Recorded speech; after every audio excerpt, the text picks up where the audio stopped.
A strong, shallow earthquake toppled buildings and walls on Indonesia's densely populated main island on Monday, killing at least 162 people and injuring hundreds of others as residents fled into the street, some covered in blood and debris. Officials were gathering information on the toll of those injured and killed by the quake in the remote area.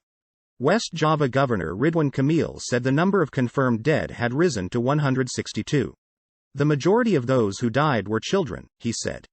Many were public school students who had finished their regular classes for the day and were taking extra lessons at Islamic schools, he said. Cianjur is known for having a large number of Islamic boarding schools and mosques. So many incidents occurred at several Islamic schools, Kamil said. He said more than 13,000 people whose homes had been heavily damaged were being taken to evacuation centers. Emergency workers treated the injured on stretchers and blankets outside hospitals, on terraces and in parking lots in the Cianjur region, about 3 hours' drive from the capital, Java. The injured, including children, were given oxygen masks and IV lines and were being resuscitated. I fainted. It was very strong, said Hassan, a construction worker who, like many Indonesians, uses one name. I saw my friends running to escape from the building.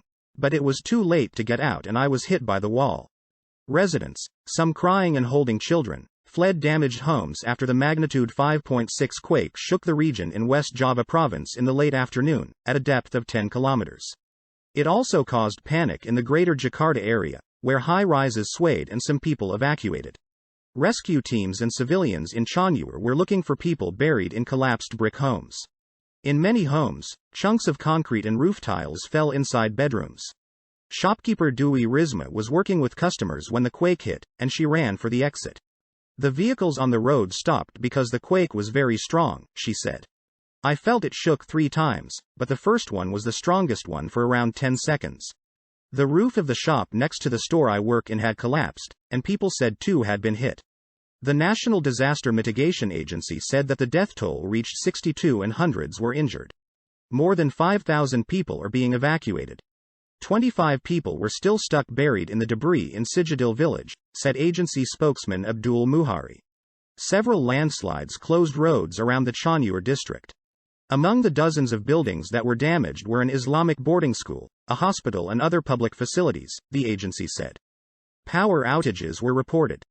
Kamil said that the local government, national police, and Indonesian military were still gathering information.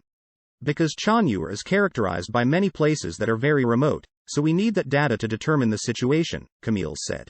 Most of the victims and survivors were taken to the government hospital in Cianjur.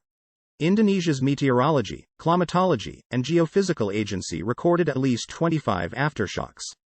The quake felt so strong.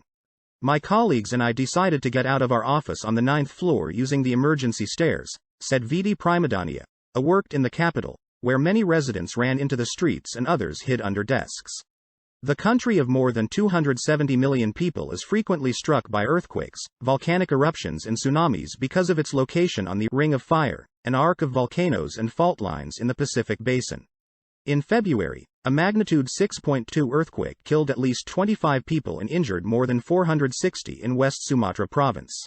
In January 2021, a magnitude 6.2 earthquake killed more than 100 people and injured nearly 6,500 in West Sulawesi province. A powerful Indian Ocean quake and tsunami in 2004 killed nearly 230,000 people in a dozen countries, most of them in Indonesia.